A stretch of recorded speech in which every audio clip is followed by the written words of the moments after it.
To get your Pocket AI running, you will need Pocket AI, a certified Thunderbolt cable, a USB-C BD adapter, and a computer with Thunderbolt port. You will see two interfaces on Pocket AI. One is the USB-C PD port, which is for your power input. The other one is labeled with a lightning symbol and is the Thunderbolt port for data transfer. First, power on your laptop.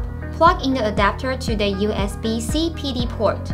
Once the green LED on top lights up, you can plug in the Thunderbolt cable. With your laptop boot up and running, plug the Thunderbolt cable into your laptop. Open the device manager and under other devices, you will see 3D video controller. Navigate to where you save the driver and click on Setup. Click on OK and wait for the driver to install. This will take several minutes.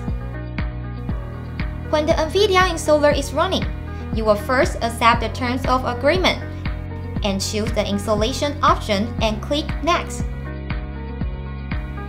When the installer has finished, click Close. Once the driver is installed, you will see NVIDIA RTX A500 embedded GPU under Display Adapters in the Device Manager. Next, restart your computer. After restart, open the command prompt and run as administrator.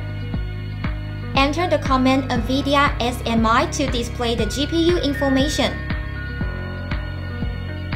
You are ready to go. Pocket AI is the first true external GPU that offers flexibility and reliability on the move.